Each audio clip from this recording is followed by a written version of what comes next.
एक आदमी ट्रेन में बैठा किसी का इंतजार कर रहा था। पता नहीं ये कहाँ रह गई। तभी उसके मोबाइल पर मैसेज आता है, आई एम सॉरी जगजीत, पापा की अचानक से तबीयत खराब हो गई और उनको हॉस्पिटल में एडमिट करना पड़ा, मैं नहीं आ सकती, टाइम मिलने पर कॉल करूंगी।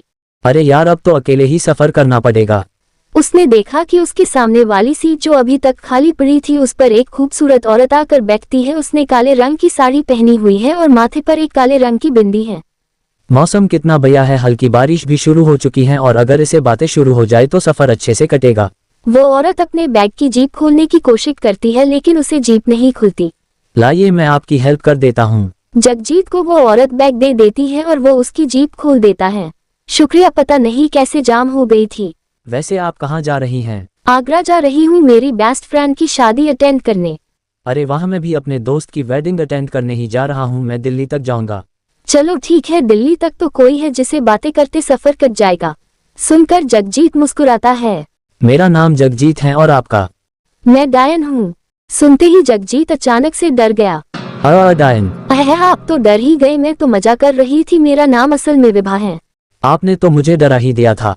ट्रेन अब चलने वाली ही होती है, उसी टाइम सुनैना आती है और अचानक से उस औरत के बराबर में जगजीत के सामने बैठ जाती है, जिसे देखकर जगजीत खुश भी हो जाता है और चौंक भी जाता है। अरे तो तुमने मैसेज किया था कि तुम नहीं आ सकती। अरे वो तो मैंने बस एक छोटा सा मजाक किया था। तुम भी ना मजाक में कुछ भी बोल देती हो।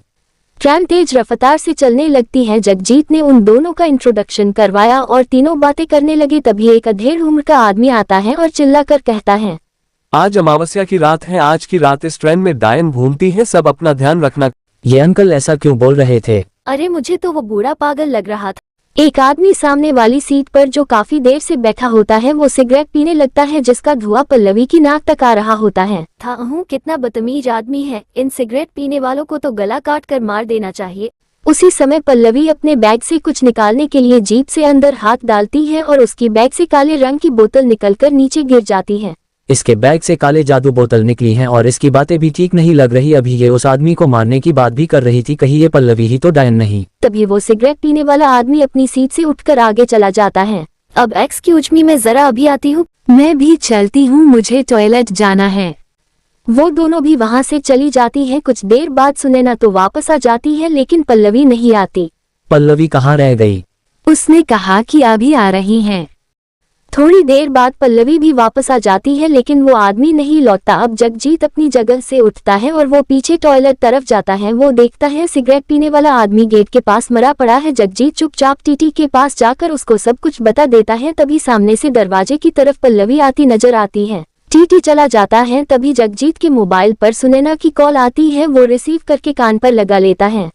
सॉरी जगजीत, मैं नहीं आ सकी, पापा की तबीयत अगर ठीक होती तो मैं जरूर आती, तुमको बुरा तो नहीं लग रहा? अगर सुनैना घर पर तो मेरे साथ कौन है? मुझसे गलती हो गई, वो मेरे दोस्त के रूप में आई थी इसलिए मैं उसको पहचान नहीं सका। और फिर वो दूसरे दरवाजे की तरफ जाते हैं जहां पर उसको दिखाई देता है टीटी की गर्दन पर सुनैना अपने दांत गदाए खड़ी है और उसका खून पी रही है। उस टाइम वे डरावनी लग रही होती है और अपने असली रूप में आ जाती है। टीटी भी मर चुका था।